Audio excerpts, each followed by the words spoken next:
So I should just point out that my mother is an artist. So let's not include hers. Okay. Fair enough, yeah. Obviously I spent a very long time being like, I'm not your art. I'm George, the co-founder of Bluethumb. I'm joined by my colleague Amy. Welcome to the Art in My Home podcast. We explore the stories behind the art in people's homes. At Bluethumb, we're dedicated to creating a welcoming home for Australian artists and are making it our mission to find perfect homes for artwork. Today's guest is the wonderful Dr. Kate Adams. You might recognise her as the Bondi Vet and more recently as a Real Housewife of Sydney. She's also an entrepreneur, a public speaker and very much into art. So welcome, Kate. Welcome, Kate. Thank you so much for having me. Thank you for very, coming. very exciting because I do love art. I can't Fantastic. believe there's an art podcast. I love it. Yeah. How did you get into art? Where did it start? I think I've probably always been into art, and maybe, I'm certainly no art critic, that's for sure. And I've always thought about art is really anything that you collect or keep because you feel like it means something to you. I like that. I like that too. Lovely thought. Yeah, or it evokes some kind of emotion. And in a way, it kind of, I guess, collides a little bit with this whole, is it Marie Kondo? Yeah, Marie Kondo. Marie yeah. Kondo, yep. And, she does this, keep everything that gives you joy. And I think actually really what she's saying, it kind of actually collides a little bit with actually what I feel like art is to me. So it was a really hard question, when did I start collecting? It wasn't like I was like, I'm going to start collecting now. I've always been a collector of everything and I just collect things that I love. Fantastic. And your home, the decor, how you've decorated it. So tell me about that. Is there a theme or is it sort of more eclectic? How have you approached that? Look, it probably is quite eclectic, but in saying that it's not really. So all of the pieces in it are things that I have collected over the years and have meant something. So, for example, I have my grandmother's wingback chair. And I would say that there's definitely always a rustic element to the pieces that I choose. And I'm not sure why I do. I choose a lot of wood, textured type things like coffee tables and so forth. I choose a lot of whites because I like the white, luxurious couch type look. But in essence, I think everything that I have in my house is things that I've thought, I love that so much. And then whenever I come into my house, I want my friends to feel like they know who lives there. It's not the Trump Tower. I don't pick anything because it's, a status symbol of wealth or to say look how great this is, because otherwise it ends up feeling like a hotel. And it's one of the main reasons, and I say this about my fashion as well, because they're quite similar, that I've never had a decorator. So I've never had a decorator in my home and I've never had a stylist. And that doesn't mean that I always get it right. That's not saying that I'm as good as a decorator as I'm good as a stylist. But I think what those two things, my home and my fashion, mean to me is it's a way that I get to express myself and build a place that I really love and love coming home to. Yeah, build the feel that you want in your house. Okay. Yeah. So I bought my entire house because of Benny. Love that. That's so nice. He was old and he couldn't do stairs to the car. So I wanted to find a apartment that was kind of like a townhouse where I could have my car on one level with the house and there was also grass. So it was a really tall order. Yeah, in Sydney as well. Yeah, it was a really tall order. And actually when I found this place, I was literally that afternoon, I was yep, I'm buying it. And it was really purchased because of Benny, which is a terrible reason to buy a house, but is it? No, not at all. It's a perfect reason. Yeah. Right? Yeah. So now I just have the two cats. Yes. Okay. And I think the cats, honestly, are a very big part of my home, my home decor. I always say, if you ever want your house to be more homely or whatever, you just have a cat. Because those guys literally can turn any space into a living piece of art. Interesting. I've always said art makes a house a home, but cats also. I can see how that works. Cats make art, which make a home. And kind of maybe give a bit of warmth as well to a space. They really do. Something living in there. They really do. That's lovely. And basically everywhere you look now, there's a cat. That's good. Moving art. Kate, you worked regionally in WA for many years. And now you live in Bondi. How's this changed, impacted on your choices of decor or maybe like themes that you kind of gravitate towards when you're decorating your house? Yeah, that's probably where the rustic kind of comes from, and the choices in my wood and those types of things, those type of textures. So it probably has. I always say that you can take the girl out of the country, but you can't take the country out of the girl. You know, anyone... And I still love the country. It's a place that, you know, I feel like is home, but sadly there's not that many jobs in the country. So here I am. You've got to be in a big city. Yeah. Do you remember the first artwork you collected or bought? I do. So I should just point out that my mother is an artist. So let's not include hers. Okay. Fair enough, yeah. Obviously I spent a very long time being like, I'm not your art. That's not included. That doesn't work. So it was, who still is one of my very favourite artists, is Helen Norton. And for a very long time, and I'm talking a very long time before I could even afford a piece of her art, I used to just go to her gallery. It's in WA, or it was in WA, and I used to just look at her art. Could look at it for hours. It always has this like undercurrent meaning, and it always has this message that you have to like find. Sometimes it can be quite disturbing, but however it is, it makes you feel like big feelings. So I was a great admirer of her work for a long time, and actually my first piece that I ever purchased was a Helen Norton. Fantastic. Yep. And it's in your I saved up house in all of Bondi? my money. You still have it? I still have it, and it's one of the pieces that I'll never sell or I'll never take down. It's probably these days not in as prime position as it used to be, and it doesn't quite fit with my decor now. But in saying that, it still sits very important to me, just because it was the first piece that I actually ever purchased. A lot of meaning. Yeah. Fantastic. And, you know, in those days, like when you're in your, you know, early 20s, to purchase that, you know, expense on a piece of art is... Yeah, Oh, it's going to be a choice between, you know, like... It's like getting your first food CD. or- It's all you always remember. It's a huge commitment. Yeah. Absolutely. Maybe tell us a bit about the other artworks you have in your house. I saw you had one of Benny. Yep. Beautiful photograph. That was lovely. Yep. What about some other pieces you've got? So my current favourite is Joseph McLennan. And I love him because he often does animals. And weirdly, I'm attracted to animal art. Weird. So weird. So weird. I did not expect that. I know, it's so weird, but it's not even like I purposely like think I must find an animal. It's just actually that It's what draws you. It's what draws me in. So my most unusual is my giant rooster. Yes. Yep. I I saw saw that that on one. TikTok. Yes. Yeah, You're my picking it giant- up. It's massive. Giant rooster. Yeah. I love my giant rooster. Everyone, and again, I don't choose these pieces because of the artist, and I don't go out there thinking, you know, I'm some kind of art expert. I do it when I see it, and actually I found that piece down in Bowral when I was in a cafe, and I was like, oh my gosh, is that piece of art for sale? And they said yes, and I was like, I'll buy it. So I bought it on, as soon as I saw it, piece was going to be mine. And you know what I love about it? Because, you know, everyone always asks me, what do you support, like cockfighting? Because, you know, it's got like the rooster and he's got the knife on the back.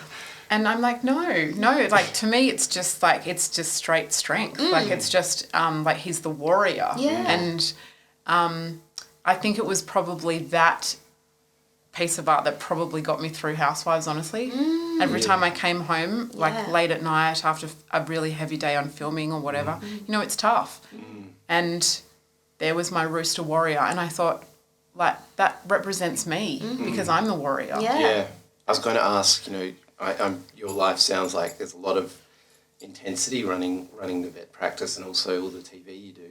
So, yeah, how do you make your space that kind of place to relax? And it sounds like, you know, having art like that you can go, okay, identify with this rooster, I'm fine. Yeah, cats and roosters. Cats and roosters. Cool. I know we have more art questions, but you did bring up Real Housewives, and I do want to ask a couple of questions because my partner is, I'd say, a super fan of a lot of the franchises, and so I've watched quite a lot because I don't always get to control the remote in my house. So and the Sydney Real Housewives, the sort of the first seasons, it seemed like one of the more intense, almost to the point of toxic, some of those fights. Like it would scare me. I'd watch it and it was... I thought actually the word for it when I watched it, I felt like it was quite distressing. Yes, yes. It was quite distressing to watch people in that space, and it got to a point where there was so much discomfort that you felt like, I don't need to watch this anymore. Yeah, that's what it gave me. And so... And I think the art of a reality show is there has to be someone to go for. Yeah. Like there has to be something in everyone, and it may be that there's people out there that don't identify with me, but if you are on it, like they have to identify with someone on that show. Because when you start to get to a point that the entire cast there's no identifiable or redeeming features about anyone, you start to feel like, I don't want to watch this anymore. Yeah. So, in that context, because there had been a few seasons, were you kind of scared joining? What was the process when you got asked to be on it? And why did you say yes, I guess? So I knew there was a possibility that, that it could go down the same road. I knew that the producers were very adamant about trying to take it down a different path. So I did have that assurance. But again, like how much do we all trust producers? I'm not sure. So, there was obviously a level of like, it could not happen the way that they want that to happen. And I think for me, the reasons weren't necessarily because it was not going to be toxic. I never shy away from anything. And I think you can't say no to anything in life because you're scared. Like that is not a good enough reason. So sure, whatever happens to you because you're scared, you can't just say like, I don't want to do this and have roll of the dice. So I couldn't let the opportunity go and say, you know what, I said no because I just didn't want to get involved with that toxicity. For me, the reasons I wanted to do this was that it takes me away out of my comfort zone. And if you look at my entire career, from being a vet to being an entrepreneur, a business owner, I have 4 degrees, it's wild. And I don't do it because I'm like, look how great I am. I do it because I love learning. And this is one skill that you can't get in a classroom. Yeah. Ever. Well, you probably could. You could probably get a year 8 skills. Yeah. Sort of like really intense debate. Yeah, right. So, having to speak off the cuff, having to be completely unscripted, having to maintain composure and be articulate and all of those things, and then try and be relatable and all of that stuff, I felt like this is a learning journey that you will never get on anything else. Yeah. And I thought, even if it completely destroys my life, what have I got to lose? As long as at the end of this, I can, hand on my heart, say, I have been true to myself and I haven't pretended to be anyone that I'm not. So I was very adamant and very, determined during the series to be myself. Yeah. And I think that I maintained that. There was a couple of things that I was like, I don't know if I would do that. But, in essence, it's all very, very much me. And, I was like, I things like, having a stylist and all those kind of questions, I was like, no, I don't have one. Yeah. And why am I going to pretend to have one if I don't have one? Yeah. Okay. My clothes are my clothes. That's the way they look. They're in my wardrobe, and this is what we've got. So I wasn't going to rush out and, be pretending that a house was mine that wasn't. Yeah. And there was there any pressure to sort of do that from producers? Well, I mean, I feel in a certain way because of the fact that I guess probably my house is a townhouse as opposed to being a 5-bedroom place in Vaucluse. And, a common question that was asked of me actually at the launch, someone said, who's the poorest? And I found that actually, I thought, wow, I can't believe someone would actually ask That's the rudest thing I've heard, but part of the course, I guess. And, I thought, okay, my answer to this question is it's probably me. And then I said, but at the same time, I have no shame in that. I've never married a 90-year-old billionaire. I've never had to, am I allowed to swear on this podcast? Absolutely. Yeah. I've never sucked someone's cock for money. I've always just been like, you know what, I did this on my own, and I started from absolutely nothing. So, I come from, not much and built it on my own. So I think, there's not that many women around that actually can say that. And kudos to everyone else in the world. I love that they're doing their own thing, but this is what I did, and I'm not going to not say that I'm not proud of it because of the fact that I am not married or I don't have children and I don't live in a house in Vaucluse. So I'm happy with it. And I look back on it and I think, no, I've been me. Yeah. I think there was some slight shocks, when I look back on myself. I always knew I was kind of goofy, but actually I'm a little more goofy than what I actually thought I was. Sometimes I'm slightly awkward. And again, I think people put that down to having the camera there. And I'm like, no, guys, I'm actually a little awkward in real life. That's just me. Yeah. That's just how I am. Okay. So I think that maybe, and I hope, that some of those faults are endearing. Because I didn't come on this to say, look how perfect I am.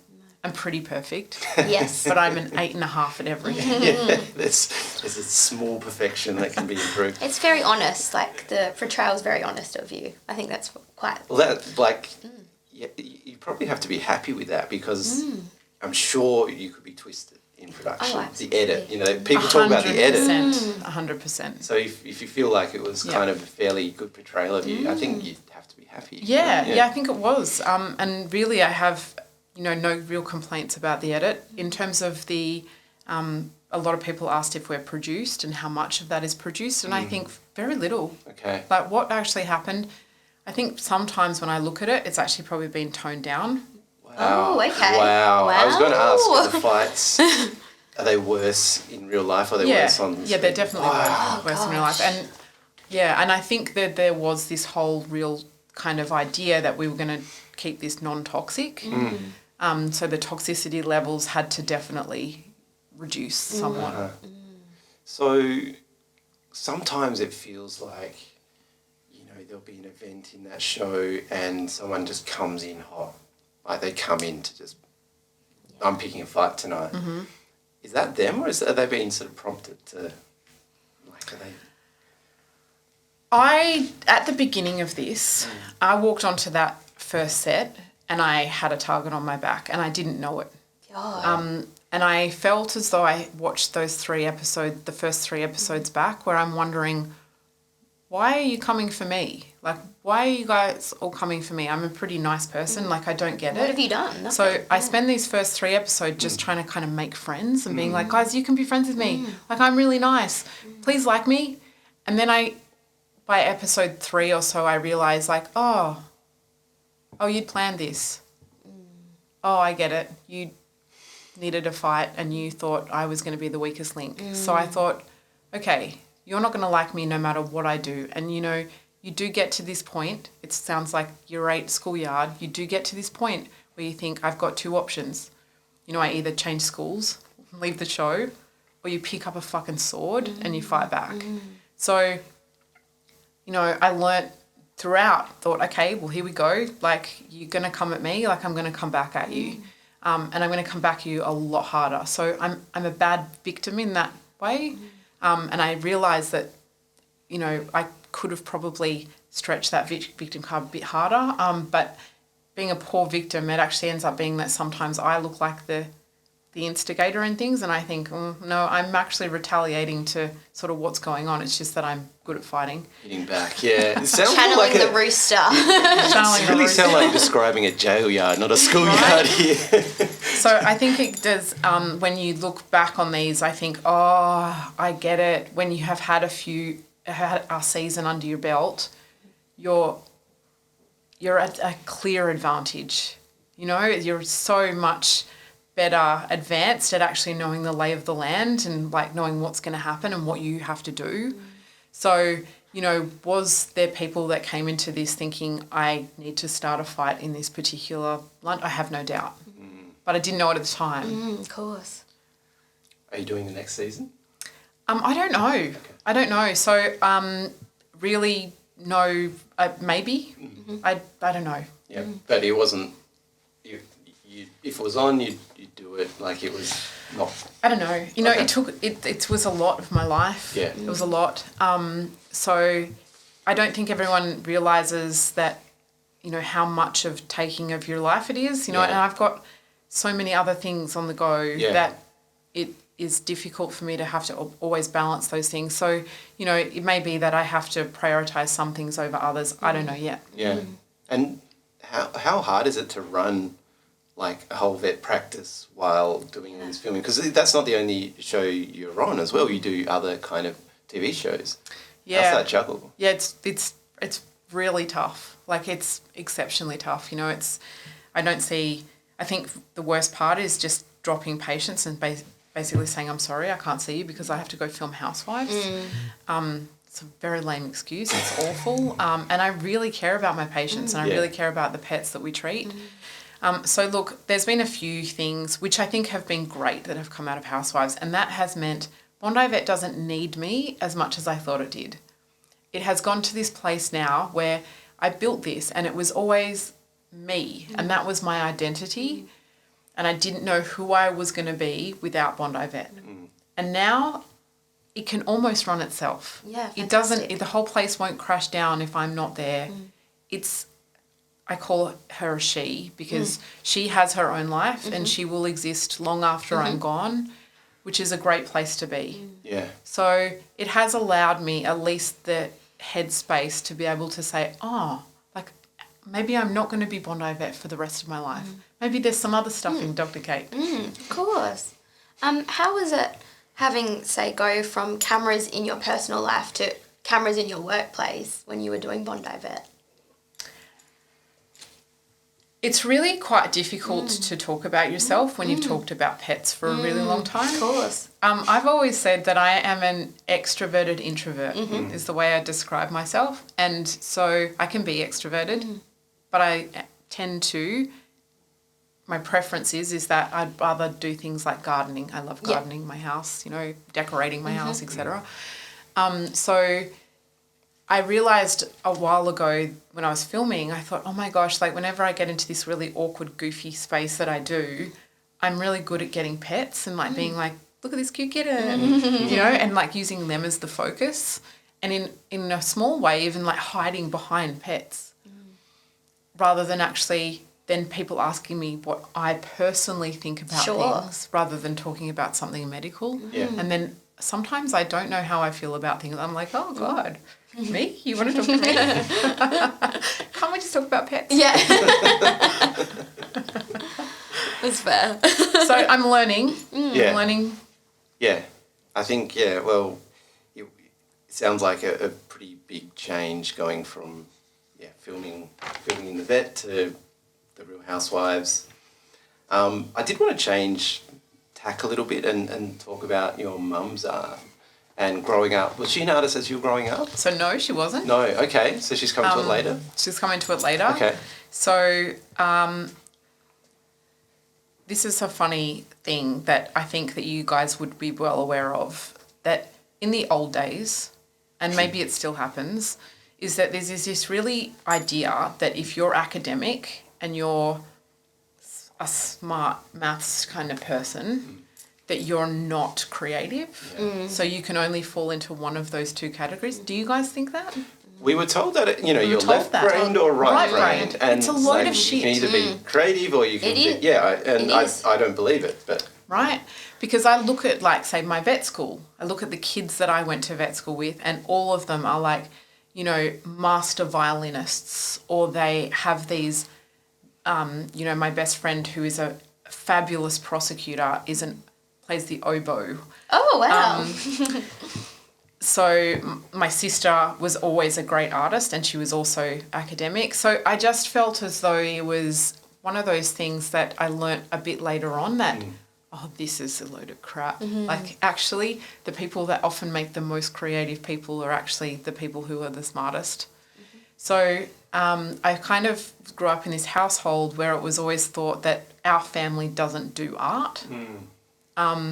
We were like, my dad was a mathematician and physicist and a chemist. He did a bunch of stuff, but very, very science and maths orientated.